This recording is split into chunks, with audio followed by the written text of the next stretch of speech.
नमस्ते। आज के इस दिलचस्प एक्सप्लेनर में आपका बहुत बहुत स्वागत है।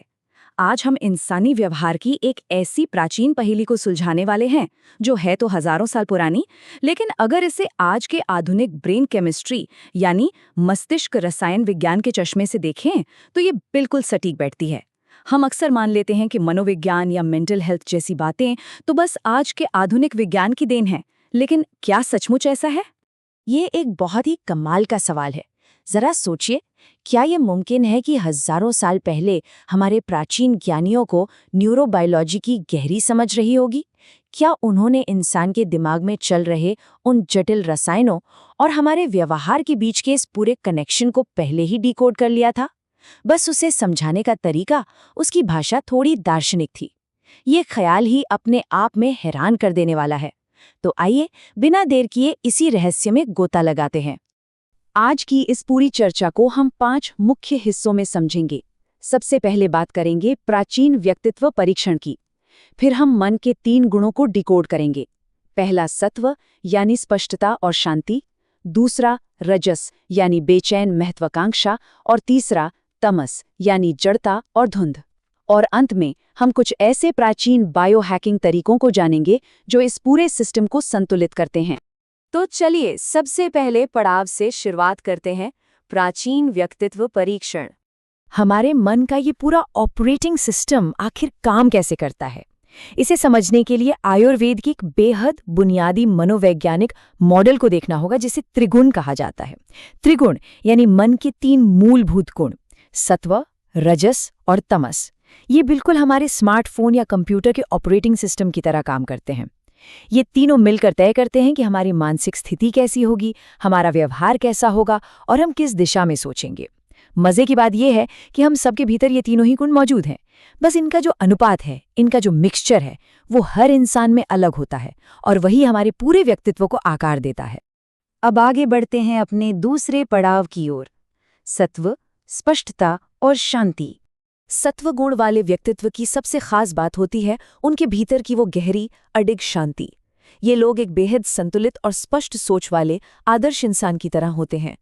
इसे एक आम जिंदगी की सिचुएशन से समझते हैं। मान लीजिए ऑफिस में अचानक कोई बहुत बड़ा क्राइसिस आ गया है। हर कोई घबराया हुआ है, पसीने छूट रहे हैं, तनाव एकदम पीक पर है।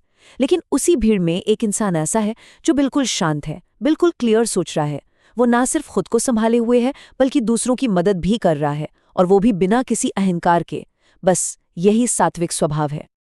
अब इस प्राचीन ज्ञान का आधुनिक विज्ञान से कनेक्शन देखिए। ये सात्विक अवस्था आज की न्यूरोबायोलॉजी में सेरोटोनिन और गाबा नाम के 2 रसायनों के एकदम परफेक्ट लेवल से मैच करती है। सेरोटोनिन हमें अंदर से भावनात्मक स्थिरता और खुशी देता है, और रही बात गाबा की, तो इसे आप दिमाग का हैंडब्रेक समझ लीजिए। जब दिमाग ओवर थिंकिंग की तेज रफ्तार से दौड़ रहा होता है तो गाबा उसे धीमा कर देता है। जब दिमाग में ये दोनों रसायन एकदम बैलेंस में होते हैं तो इंसान को ठीक वैसी ही सात्विक शांति महसूस होती है। अब आते हैं हमारी चर्चा के तीसरे पड़ाव पर, रजस, बेचैन महत्वाकांक्षा। ये हमारा दूसरा पर्सनैलिटी टाइप है। इसे अगर एक शब्द में कहें तो तेज रफ्तार। राजसिक व्यक्ति वो गो गेटर होता है जो हमेशा कुछ बड़ा हासिल करने की रेस में भागता रहता है। आज के इस हसल कल्चर में ऐसे लोग आपको हर जगह मिल जाएंगे। ये वो इंसान है जो रात के 2 बजे भी लैपटॉप खोलकर काम कर रहा है। इसे हमेशा नई अचीवमेंट्स चाहिए, लेकिन अंदर से वो कभी पूरी तरह खुश या संतुष्ट नहीं होता। बाहर से देखेंगे तो लगेगा वाह क्या सफल और एक्टिव इंसान है, लेकिन अंदर ही अंदर एक लगातार बेचैनी बनी रहती है। और हाँ, जरा सी रुकावट आई नहीं कि इन्हें तुरंत गुस्सा या फ्रस्ट्रेशन हो जाता है, क्योंकि इनका दिमाग कभी आराम से बैठना जानता ही नहीं। इसे अगर हम न्यूरोकेमिस्ट्री की भाषा में डिकोड करें तो रजस का सीधा कनेक्शन डोपामाइन और नॉरएपिनेफ्रिन के हाई लेवल से है।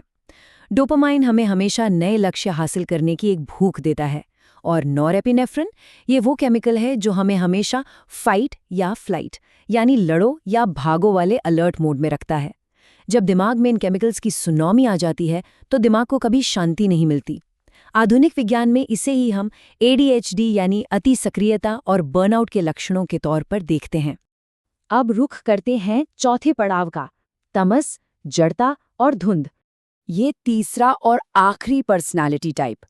भारीपन, सुस्ती और एक तरह की मानसिक रुकावट से जुड़ा है।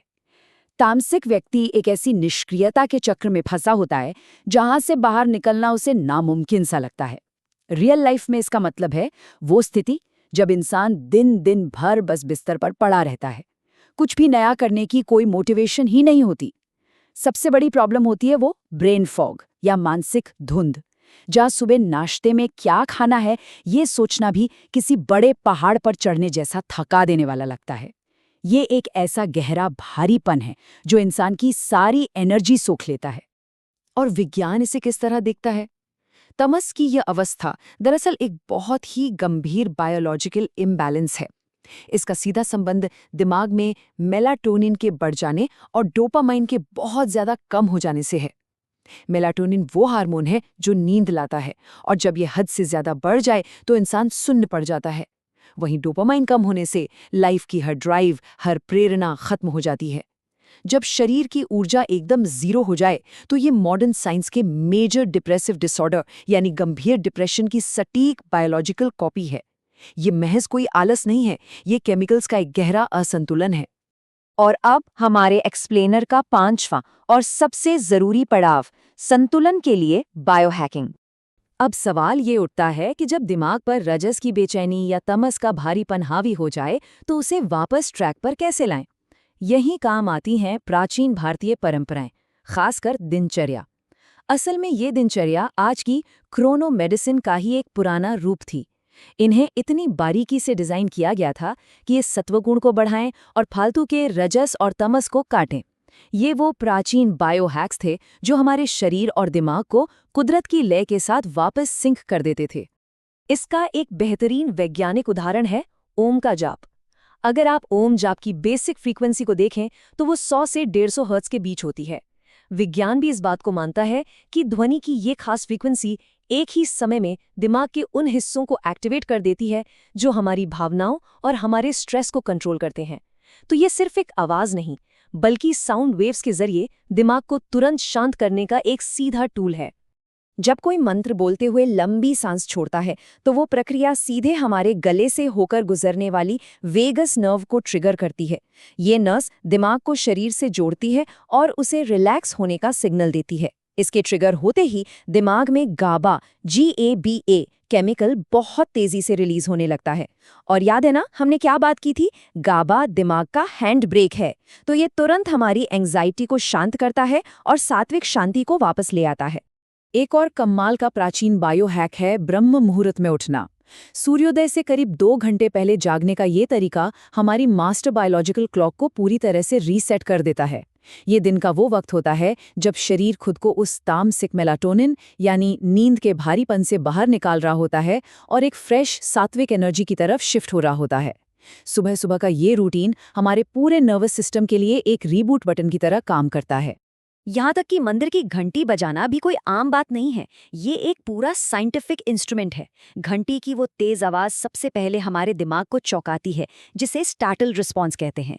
ये तुरंत दिमाग के डिफॉल्ट मोड नेटवर्क को कुछ देर के लिए शट डाउन कर देता है। ये दिमाग का वो हिस्सा है जो लगातार पास्ट और फ्यूचर की फालतू बातें सोचता रहता है। वो अचानक आई तेज आवाज दिमागी शोर को म्यूट कर देती है और दिमाग की सभी तरंगों को एक ही लय में ले आती है। साइंस इसे न्यूरल सिंक्रोनाइजेशन कहता है। अगर हम इस पूरी पिक्चर को एक साथ देखें तो सब कुछ शीशे की तरह साफ हो जाता है। सत्व का मतलब है सेरोटोनिन और गैबा का एकदम परफेक्ट बैलेंस, जो हमें शांति और ज्ञान देता है।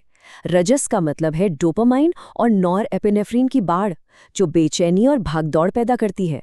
और तमस का मतलब है मेलाटोनिन का हाई होना और डोपामाइन का गिर जाना, जो जड़ता और भ्रम लाता है। हजारों साल पहले का ये दर्शन आज की मॉडर्न लैब रिपोर्ट से बिल्कुल 100% मैच करता है।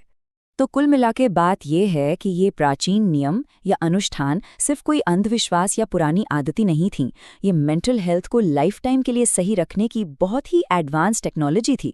उस समय के जानकारों ने बहुत ही बारीकी से ऑब्जर्व किया था कि क्या काम करता है, और फिर उसे हमारे रोजमर्रा के कल्चर के साथ ऐसे जोड़ दिया ताकि बिना किसी लैब के भी हर इंसान अपने दिमाग को ट्यून कर सके। इस एक्सप्लेनर को खत्म करते हुए आइए एक सवाल पर विचार करें। जरा सोचिए, इस वक्त आपका जो डेली रूटीन है उसे कौन सा गुण चला रहा है? क्या वो सत्व की स्पष्टता है, रजस की वो थका देने वाली बेचैनी है या फिर तमस का वो भारीपन? और इनमें से कौन सा वो प्राचीन बायोहैक है जिसे अपनाकर इस बिगड़े हुए बैलेंस को वापस पटरी पर लाया जा सकता है? अपने खुद के इस मानसिक ऑपरेटिंग सिस्टम को पहचान लेना ही असल में शांति और फोकस की तरफ हमारा पहला और सबसे जरूरी कदम है। इस चर्चा में हमारे साथ जुड़े रहने के लिए आपका बहुत बहुत शुक्रिया।